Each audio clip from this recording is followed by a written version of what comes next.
여러분 안녕하십니까. 경제 현장 오늘 시작합니다. 정부와 여당이 청년층의 내 집 마련을 위해 청약 통장 가입 시 연 2%대 저리 대출을 해주겠다고 합니다. 뿐만 아니죠. 청년이 결혼이나 출산 등 생애 3단계를 거치면 대출 금리를 추가로 낮춰주는 안도 내놨습니다.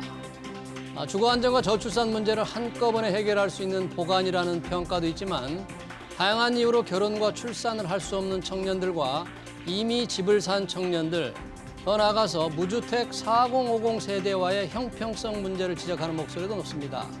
청년층을 향한 정부와 여당의 이번 주거 대책, 자세한 내용과 시장에 미칠 영향까지 집중 진단해서 자세히 짚어보겠습니다. 유튜브 실시간 댓글 의견 주시면 토론에 반영합니다. 경제 현장 오늘입니다.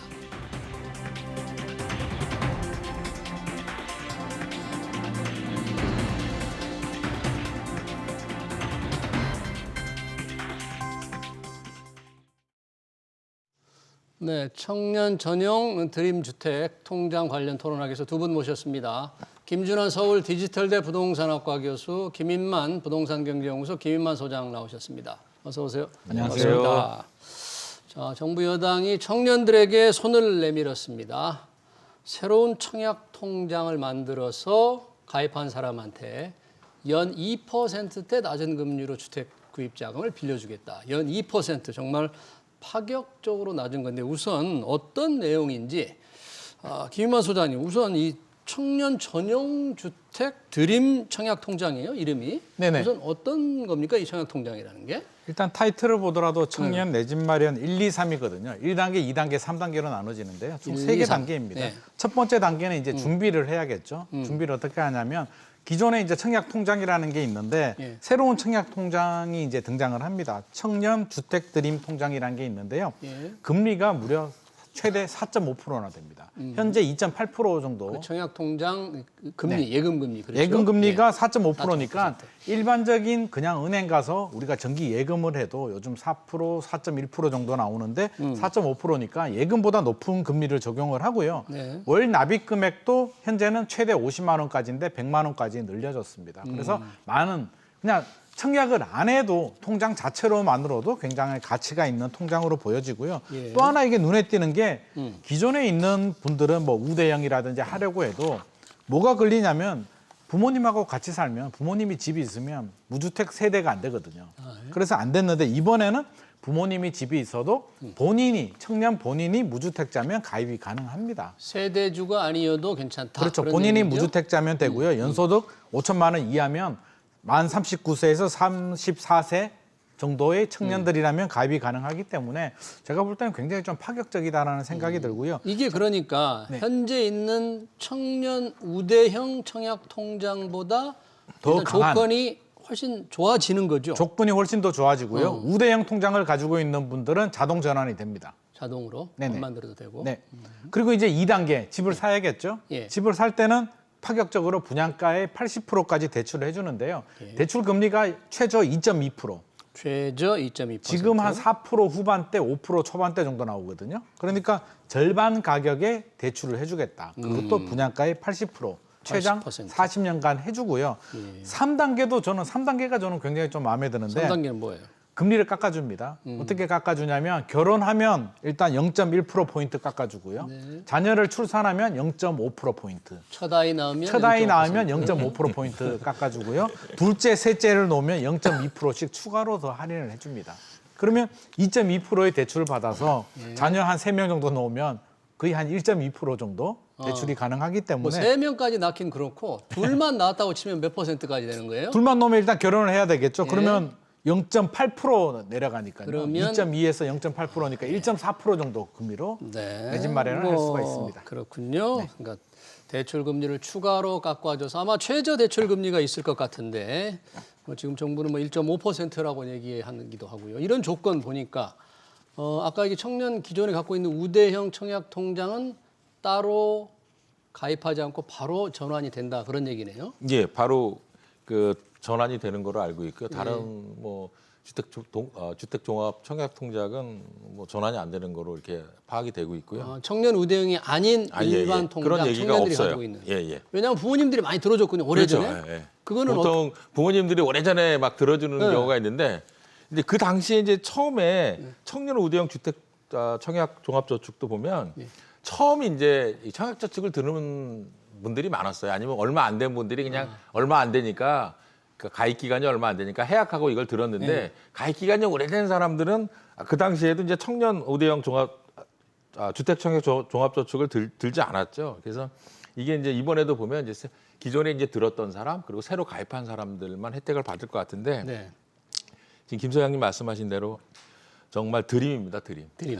뭐 더 이상 좋을 수는 없죠. 더 이상 예, 꿈 더 같은 이상 조건이다. 정말 꿈 같은 얘기인데. 드림. 그런데 저는 이제 다른 건 모르겠지만 예.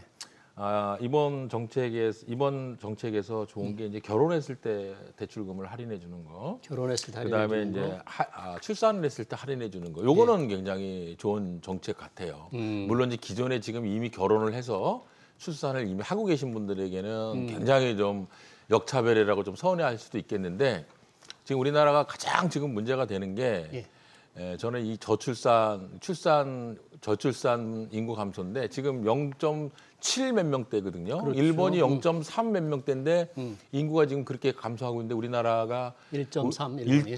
1.4가 좀 안 될 거예요. 근데 우리나라가 지금 이 상태로 가다가는 정말 외국의 유명한 학자 이름이 정확히 기억이 나지 않지만 그분이 얘기하는 대로 한국은 멸망한다라는 게 제가 보기에는 10년, 20년 지난 후에 아마 이런 얘기가 현실화될 가능성이 있기 때문에 그런 부분은 이 부분은 제가 가장 긍정적으로 생각하는 부분입니다. 추가로 결혼 출산에 따른 추가 금리나 그래서 최저선이 뭐 1.5%까지 낮아질 수 있는 대단히 바람직하다. 뭐 재정으로 좀 도와주는 셈인데 아까 얘기한 저도 좀 잠깐 말씀을 드렸지만 불가피하게 뭐 결혼을 안 하거나 못 하거나 또는 아이를 못 낳는 젊은이들이 볼 때는 조금 아쉬운 생각도 좀 들겠습니다. 아무래도 좀 아쉽겠죠. 그리고 나이가 넘으신 분들, 만 34세 넘은 분들은 안 될 수도 있기 때문에 그런 부분은 좀 아쉽긴 하지만 저는 굉장히 좀 긍정적으로 평가를 하고 싶고요. 예. 좀 확대했으면 좋을 것 같습니다. 꼭 이게 뭐 이 통장 뭐 가입자들 또 이 나이대뿐만 아니라 자녀 출산을 하면 저는 이 정도는 기본적으로 다른 대출들도 정부가 정책적으로 이렇게 출산하면 0.5%포인트, 추가로 하면 0.2%포인트 더 할인해 준다면 저는 상당히 도움되지 않을까 싶고요. 예. 지금 출산 예산이 굉장히 많거든요. 10년 동안 수십 조를 쏟아붓고도 효과가 안 나오기 때문에 이런 부분에 좀 예산을 적극적으로 좀 쓰는 게 좋지 않을까 싶습니다. 교수님, 이 가입 조건, 이 새로운 청약 통장 내년 초부터 이제 시행이 될 텐데 이 소득이 5천만 원이잖아요. 지금의 청년 우대형 청약 통장보다 소득이 이제 기준을 좀 올려서 가입자를 늘렸는데 이 5천만 원 어떻게 평가하세요? 3,500만 원이었을걸요 기존에. 그죠? 지금은 3,500만 원, 이거는 이제 5천만 원. 3,500만 원이 연소득 3,500만 원이라는 게 이게 좀 약간 현실성이 없잖아요. 그래서 웬만하게 정상적인 직장을 다니면 이게 뭐 세후가 아니고 그로스인 것 같은 세 전인 것 같은데 5천만 원 정도면은 제가 보기에는 대기업 같은 데는 5천만 원 넘는 데도 많잖아요. 근데 뭐 요새는 중견기업 괜찮은데도 연봉 조금 이제 몇 년 일하면 보통 한 5천만 원 정도 받거든요. 4, 5천. 그러니까 이제 그런 분들이 사실 집을 사실 수 있는 어느 정도 소득이 돼야 집을 살 수 있는 부분이잖아요. 네. 물론 연봉이 뭐 1억, 2억 되는 건 모르지만 그래서 5천만 원 정도는 제가 보기에는 큰 무리는 없다고 보고 오히려 이런 청년층 중에서 실제적으로 좀 집을 좀 살 수 있는 구매력이 있는 층들을 좀 넣었다는 점에서는 오히려 저는 긍정적으로 봐요. 청약통장 가입 기준을 3,500만 원에서 우대형 5천만 원 늘린 거는 뭐 비록 괜찮은 것 같다. 대출 조건, 지금까지 이제 청약통장 가입 조건이었고 가입한 분이 1년이 지나야만 대출을 받을 수 있다면서요. 대출 맞습니다. 조건은 어떻습니까? 어떻게 보세요? 대출 조건에 1년 이상 가입을 해야 됩니다. 1년 아까 이상? 우리 그 드림 청약통장에? 주택 드림 청약 통장 1년 이상 가입을 해야 되고요. 납입액이 1,000만 원 이상이 돼야 됩니다. 1,000만 원 이상이니까 최대 금액이 100만 원이거든요. 100만 원씩 1년 정도 납입하신 분들이 대상이 됩니다. 여기도 소득 요건이 들어가는데요. 미혼은 7천만 원. 예. 결혼하면 1억 원까지는 봐주겠다. 결혼하면 아무래도 맞벌이가 많으니까 1억 원까지 했는데 예.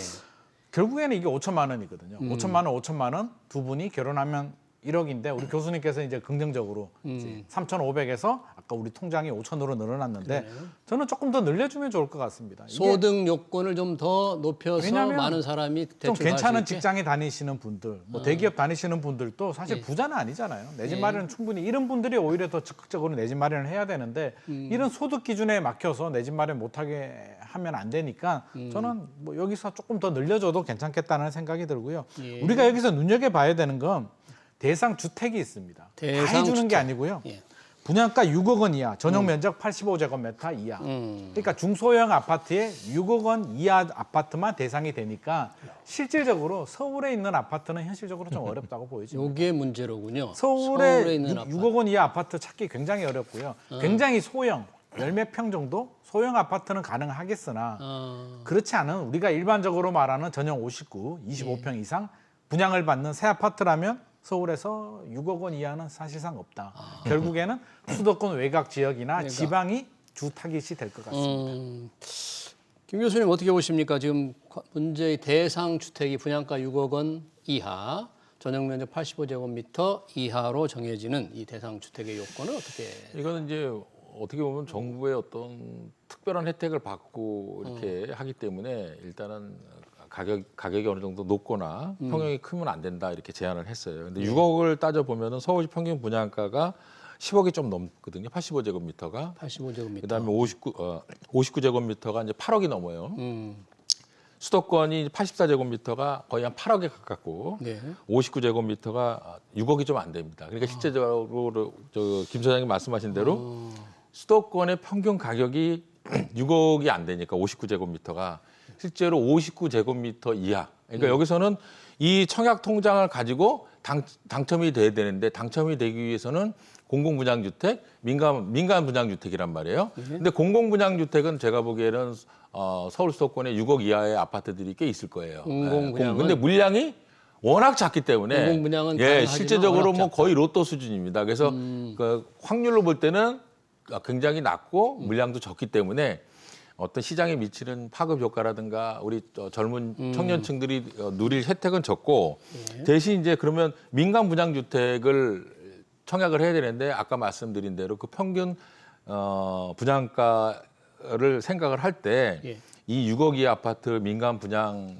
주택을 이 청약 통장으로 분양받을 수 있는 지역은 수도권 경기권 지역에서도 위치가 좋은 지역은 사실 불가능하다라고 볼 수 있겠죠. 가격 자체가. 가격이. 그러니까 조금 외곽 경기도 중에서도 좀 한적한데 근데 제가 걱정이 되는 부분은 뭐 뒤에서 얘기를 나눌지 모르겠지만 이제 이런 지역들이 보면은 지금 주택 시장이 되게 안 좋거든요. 가격 하락폭도 좀 컸고 굉장히 불안한데 만약에 청년들이 이제 이런 주택 쪽밖에 분양을 받을 수 없는 이런 가격대이기 때문에 그런 부분이 조금 우려가 되는 점은 있습니다. 네, 우리 김 교수님은 이제 이 돈으로 이 기준으로 분양가 6억 이하 85제곱미터 이하를 할 수 있는 주택이 수도권 좀 외곽일 거다. 예. 그런데 그런 부분들의 가격이 조금 불안하기 때문에 과연 어떻게 해야 될 건가? 그러면 혹시 뭐 수도권 서울의 가격을 좀 차등화를 둔다면 그러면 가능할까요? 서울은 조금 올리고 아니면 뭐 다른 데는 조금 현재 기준을 유지하고 그런 방법은 합리적이라고 할 수 있을까요? 좀 문제가 될까요? 그렇게 되면 또 형평성 문제가 형평성 생기는 문제가 거고요. 또 서울 기준을 건드리기는 아마 이걸 6억이라고 했던 것 자체는 아마 서울은 대상이 아닌 것 같습니다. 아마 알고 있을 겁니다. 서울에 집 사라는 얘기가 아니고 서울 집중화 현상이 안 그래도 심각하기 때문에 서울 말고 수도권 외곽이나 좀 지방 같은 경우는 미분양도 굉장히 많고요. 지금 분양도 잘 안 되고 있기 때문에 가급적이면 서울 말고 외곽이나 지방으로 눈을 좀 돌려라라는 시그널도 같이 들어가 있지 않나 싶습니다. 그래서 저는 이왕 해주는 거 물론 뭐 상세 내용을 나오진 않고 있지만 저는 지방의 미분양도 좀 포함을 했으면 좋겠다. 지방 미분양 주택을 청년들이 살 때에도 이런 80% 정도 대출금리 2.2% 정도로 해주는 혜택도 괜찮지 않나 싶습니다. 그 지방 미분양은 저 조건에 맞는 경우에 포함하라 그런 얘기예요? 아니면 조건이 안 맞아도? 저 조건에 맞아야겠죠. 맞아야죠.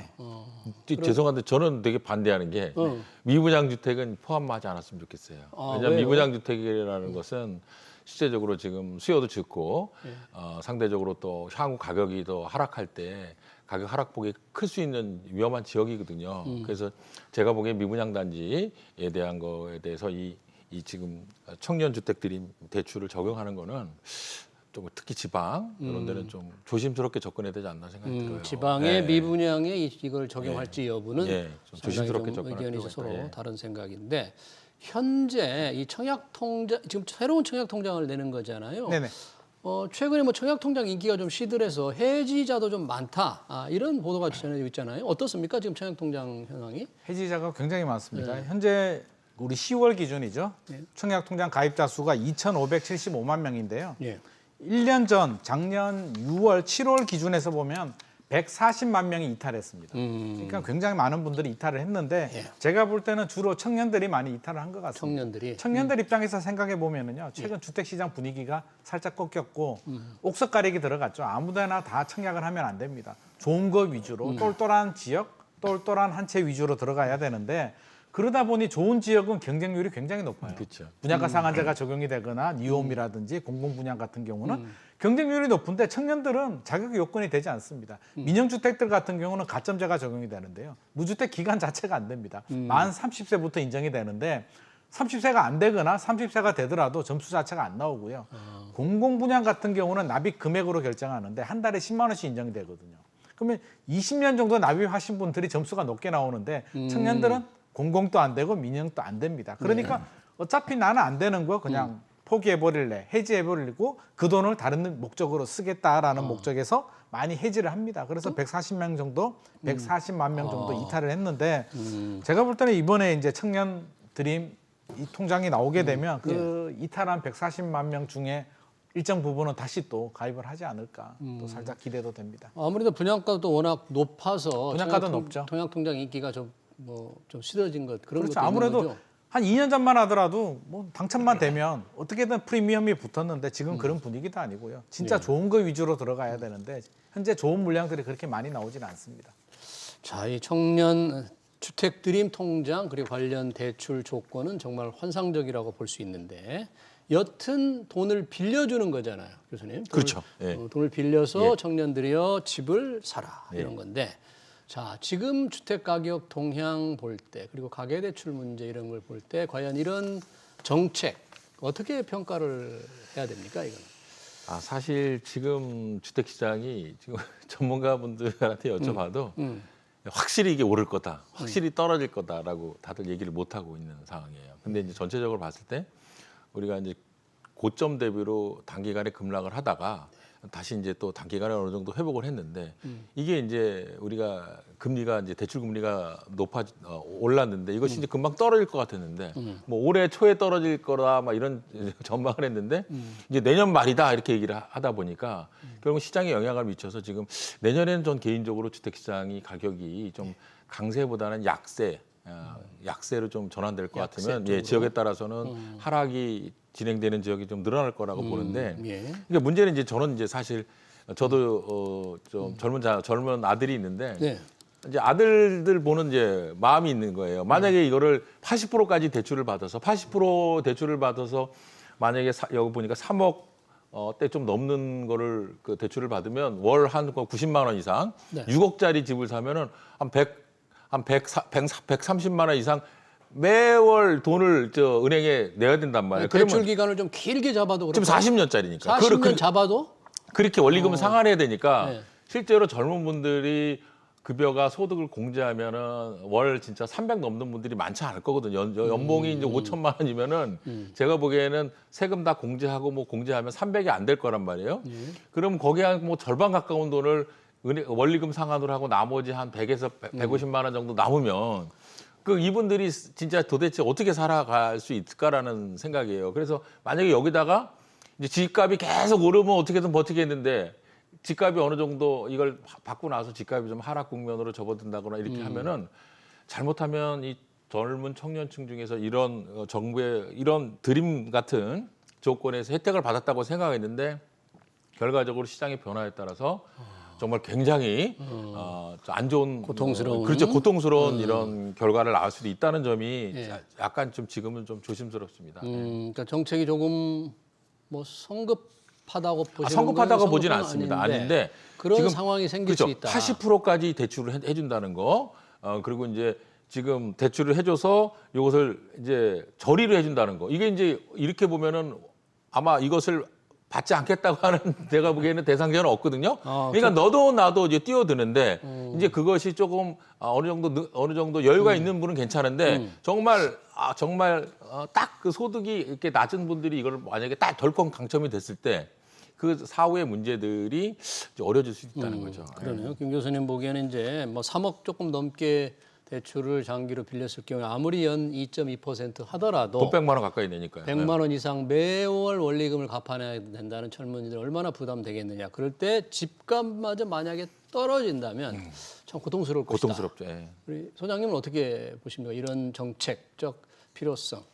저도 뭐 충분히 공감되는 부분이고요. 걱정되는 부분이기도 합니다. 지금 최근 주택 시장이 살짝 꺾였는데 교수님 말씀하신 것처럼 분양을 받아놓고 내 집 마련했는데 집값이 떨어지게 되면 우리 속된 말로 벼락 거지가 될 수도 있는 거고요. 그런데 그런 생각은 듭니다. 이게 일시적인 정책이 아니고 저는 지속 가능한 일관성이 있는 정책이 됐으면 좋겠다.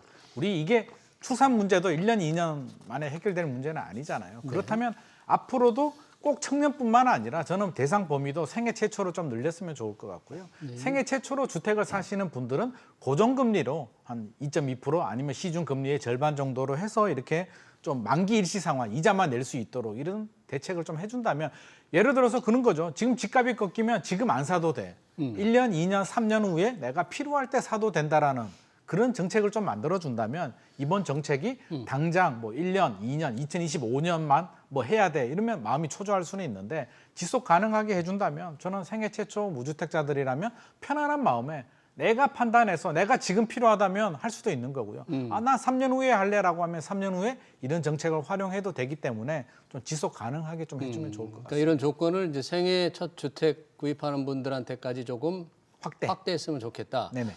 그런데 시장 대출 금리도 이제 워낙 낮은 2.2%로 만약에 이제 된다면 그렇게 좋은 조건으로 계속 재정을 투입하기가 현실적으로도 쉽진 그 부분이 이제 정부도 좀 않을 고민했던 텐데. 부분이겠죠.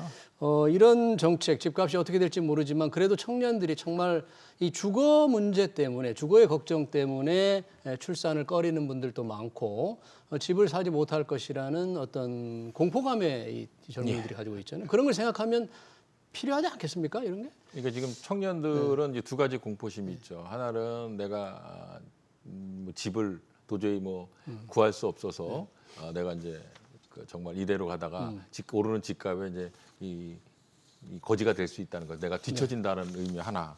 그래서 이제 저는 아까 저기 김 소장님이 말씀하신 대로 뭐 이게 너무 이게 많잖아요. 그러니까 제가 보기엔 이 청년 주택 드림 청약 통장에 맞춰서 대출에 맞춰서 생애 최초와 이거와 같이 기본적으로 금리를 맞춰줬으면 좋겠어요. 근데 여기다가 플러스해서 생애 최초 이제 추가적으로 뭐 청년들이 결혼을 한다거나 자녀를 출산한다거나 여기에서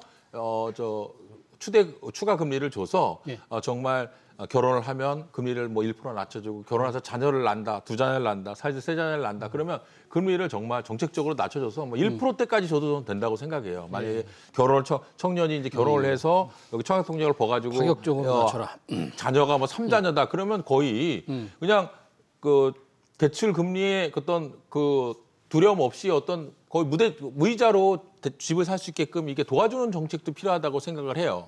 하는데 이제 문제가 되는 것은 아까도 말씀드렸지만 이것이 자칫 잘못하면 이게 청년층만 막 하다 보니까 지금 사실 집이 진짜 필요한 분들은 중장년층 40, 50대도 굉장히 필요하거든요. 자녀들이 있는 사람. 근데 이분들이 이제 굉장히 속이 상해 있는 것들을 많이 들어봤어요. 그래 이번 정책 발표를 하고 그렇죠. 나서 우리는 뭐냐?